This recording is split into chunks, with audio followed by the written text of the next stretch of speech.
छत्तीसगढ़ के बीजापुर की एक गुफा में कर्ण के कवच और कुंडल छिपे होने की कथा लोक कथा और विश्वास पर आधारित एक आकर्षक कथा है, जिसमें महाभारत के तत्वों को स्थानीय परंपराओं के साथ मिश्रित किया गया है। कहानी के पात्र है कर्ण महाभारत का एक प्रमुख पात्र है। वह अपनी वीरता, उदारता और दुखद भाग्य के लिए जाना जाता है, क्योंकि वह सूर्यदेव का पुत्र था, लेकिन जन्म के समय उसे त्याग दिया गया और एक निम्न जाति के सारथी ने उसका पालन पोषण किया। भगवान इंद्र धर्म में एक प्रमुख देवता है और उन्हें देवताओं के राजा और स्वर्ग के शासक के रूप में जाना जाता है।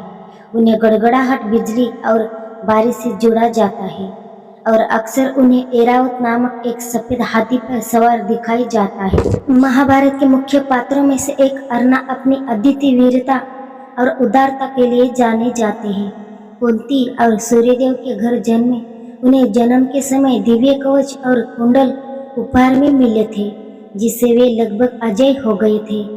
महान कुरुक्षेत्र युद्ध से पहले भगवान इंद्र ने ब्राह्मण का वेश धारण किया और कर्ण से उसके कवच और कुंडल मांगे। अपनी उदारता के कारण कर्ण ने उन्हें अपने शरीर से काट कर दे दिया, हालांकि वह जानता था कि इसे वह युद्ध में कमजोर हो जाए। दिव्य कवच और कुंडल अत्यंत शक्तिशाली थे और इंद्र का उद्देश्य युद्ध में शक्ति संतुलन को सुरक्षित रखना था। हालांकि कहानी एक दिलचस्प मोड़ लेती है। बीजापुर कनेक्शन।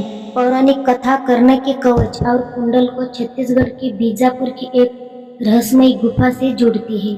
लोकोक्ति के अनुसार गुफा और उसका प्रकाश कहा जाता है कि गुफा से एक हल्की सुनहरी चमक निकलती है, भले ही इसमें प्रकाश का कोई प्राकृतिक स्रोत न हो। इस घटना के कारण स्थानीय लोगों का मानना है कि दिव्य कवच और कुंडल अंदर छिपे हुए जो अपनी दिव्य ऊर्जा बिखरते हैं। छिपी हुई शक्ति।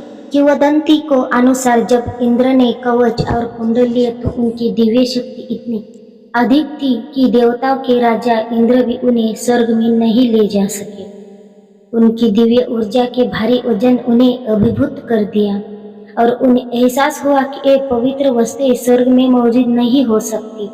उनका दुरुपयोग रोकने तथा उन्हें मनुष्य की नजरों से छिपाए रखने के लिए इंद्र ने उन्हें पृथ्वी पर छिपा दिया तथा उनके विश्राम स्थल के रूप में छत्तीसगढ़ के बीजापुर में एक गुप्त एवं दुर्गम गुफा को चुना। दैवतीय संरक्षण। इस गुफा को पवित्र माना जाता है और ऐसा कहा जाता है कि जो कोई भी इसकी सामग्री को नुकसान पहुंचाने या कलाकृतियों को खोज करने की कोशिश करेगा, उसे दैवतीय प्रकोप या दुर्भाग्य का सामना करना पड़ेगा।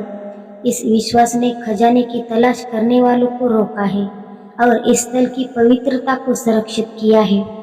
पवित्रता का प्रतीक। ऐसा माना जाता है कि ये प्रकाश कर्ण की पवित्रता और निस्वार्थता का प्रतीक है, जो उसकी उस भावना का प्रतीक है जो नश्वर सीमाओं से परे थी। अप्राय रहस्यवाद। विभिन्न प्रयास के बावजूद कोई भी गुफा की पूरी तरह से पता लगाने या इसके प्रकाश स्रोत का पता लगाने में सक्षम नहीं है, जबकि कुछ लोग इसे प्राकृतिक घटनाओं का परिणाम मानते हैं।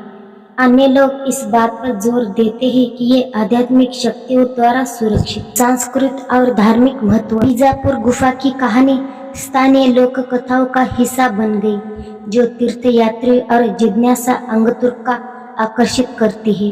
इसे कर्ण के सर्वोच्च बलिदान, उदारता और महाभारत में एक दुखद नायक के रूप में उनकी अद्वितीय स्थिति के प्रतीक के रूप में माना जाता है। वैज्ञानिक